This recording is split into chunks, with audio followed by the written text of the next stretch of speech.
Bonjour, bienvenue chez Serenita. Je m'appelle Christine Cazel, je suis la présidente de Serenita, qui est une association loi 1901.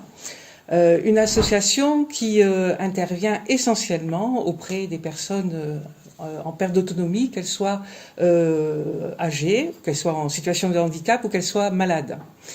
Serenita, c'est une association qui a été le résultat d'une fusion de 3 associations qui se sont retrouvées parce qu'elles portaient les mêmes valeurs.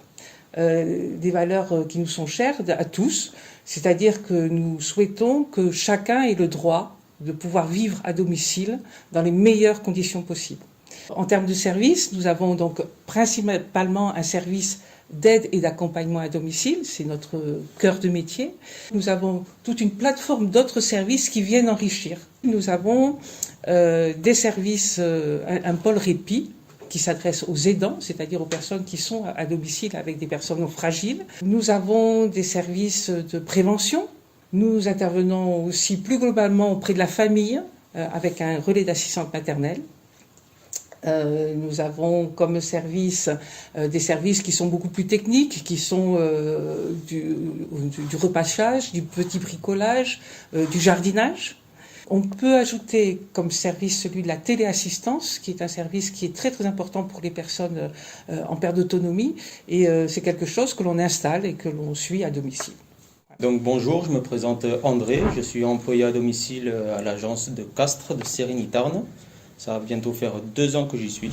Du coup, j'ai commencé mes études sur un bac pro électrotechnique. Voilà. Donc suite à ça, je me suis perfectionné sur un BAPAT. J'ai passé mon brevet de secourisme, parce qu'il le fallait sur le métier. J'ai fait ça pendant 3-4 ans à peu près. Et je me suis lancé dans l'aide à domicile, voilà, pour découvrir un autre public avec les personnes âgées. Au début, quand je me suis lancé dans le métier, j'avais beaucoup de préjugés par rapport à tout ça. Je pensais vraiment que c'était un métier où il fallait faire vraiment de l'entretien du logement et toutes les tâches au quotidien, quoi, pour aider la personne. Mais je me suis rendu compte au final que c'était beaucoup de soutien moral, surtout à la personne, de social. C'est ça le plus important, parce que pour la plupart, ils sont seuls, ils n'ont pas de famille, ils ont vraiment que nous toute la journée. Donc il va de notre devoir de leur apporter vraiment de la joie, de la bonne humeur, et qu'ils puissent passer une bonne journée.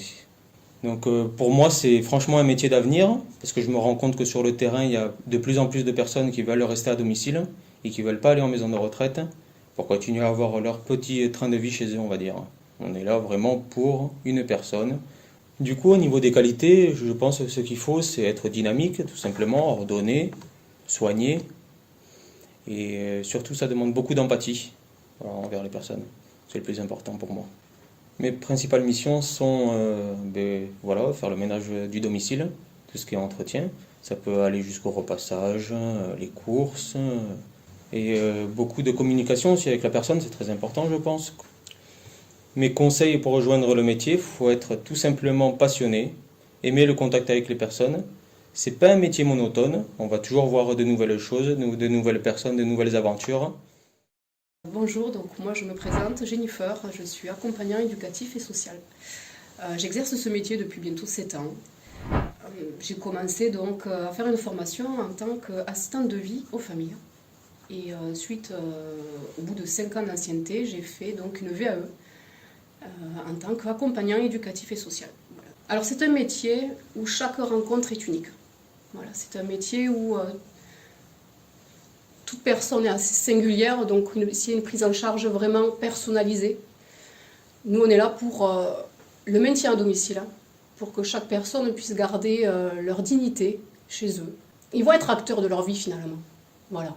Et on va permettre à ces personnes-là de pouvoir toujours être maîtres d'eux-mêmes. Et c'est ce qui est intéressant dans ce métier. Voilà, c'est toute la richesse même de ce métier, j'ai envie de dire. Il faut faciliter l'adaptation. Parce qu'effectivement, comme je vous l'ai dit, chaque personne est singulière, donc il faut pouvoir s'adapter très rapidement d'une situation à une autre. Preuve d'écoute, preuve d'initiative, parce qu'aucune journée se ressemble, donc il faut faire preuve d'initiative. Il y a un vrai travail d'équipe aussi qui va se faire avec les collègues ou les infirmiers, les ergothérapeutes et j'en passe. Mais on oublie aussi que La personne avec qui on fait vraiment équipe, c'est finalement l'usager, puisqu'on travaille ensemble. Si on a envie de travailler dans ce domaine, il est nécessaire peut-être de faire un stage pour découvrir ce métier. Il faut avoir l'envie d'aider son prochain. Ne pas hésiter donc à se former, à s'informer.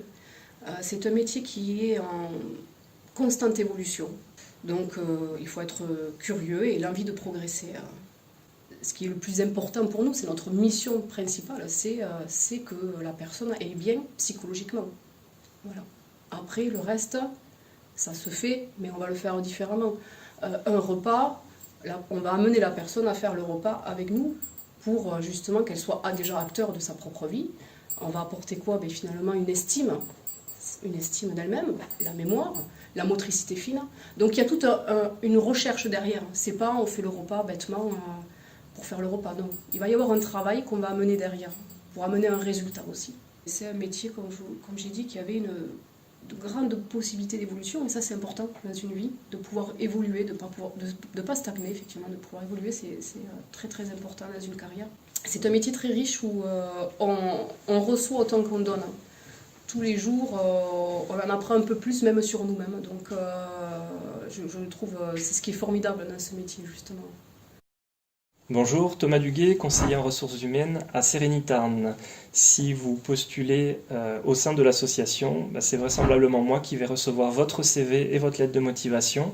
Je m'occupe du recrutement pour la partie sud du département. Alors, les qualités pour postuler à Sérénitarn. Donc, on accepte bien entendu toutes les candidatures. Une caractéristique liée au permis de conduire et au véhicule. Certaines interventions nécessitent de faire des accompagnements aux courses, actuellement aussi des accompagnements à la vaccination Covid. Donc il est nécessaire d'avoir le permis et un véhicule pour les déplacements.